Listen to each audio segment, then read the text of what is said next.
Kaway people! Nakikita nyo yun, no? Yung kamba na yun. Family Mart po yan. Nandito po ako sa Family Mart ngayon. Kasi bibili po ako ng Pamichi. Hindi pala. Kukuha po ako ngayon ng resident certificate or yung Jumiho kung tawagan dito sa Japan. Kasi alam po ba, Kaway people, hindi na po natin kailangan pumunta ng mga city hall or ng mga community center para lang makakuha tayo ng Jumiho or ng resident certificate.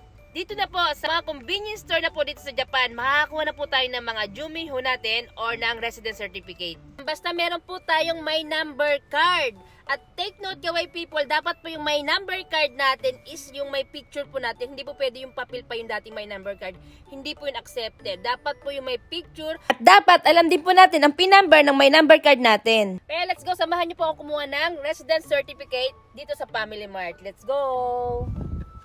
Pagpasok po natin sa Family Mart, hanapin lang po natin yung machine na to. Sa ibang convenience store, ganito din po yung itsura ng machine. Much better po kung i-edit natin yung language sa English or Tagalog para hindi po tayo mahirapan. Pero take note, Kaway people, hindi po lahat ng ma-display dito sa monitor is may translate po sa English. Click lang po natin ito nakasulat na kulay blue, yung may official documents. Then, click again the official documents and wait a seconds. Next, click the certificate issuance. And click again the certificate issuance service at convenience store. And click confirm. Next, ilalagay po natin yung may number card natin dito. Take note, Kaway people, dapat nasa ibabaw po yung picture. Tulad po ng paglagay ko, dapat ganito po. Then click next. Then please wait a moment. And click the next again.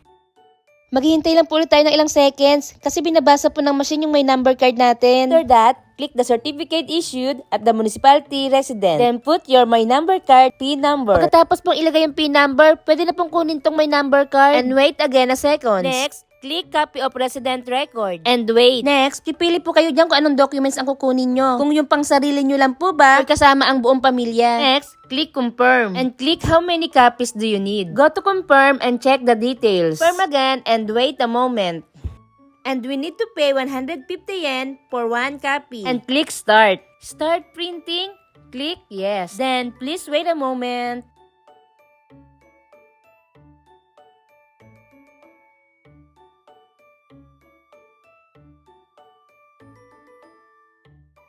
At ito na nga po, Kaway people, ang aking Jumiho. Thank you po for watching. Sana po may natutunan kayo. Bye-bye!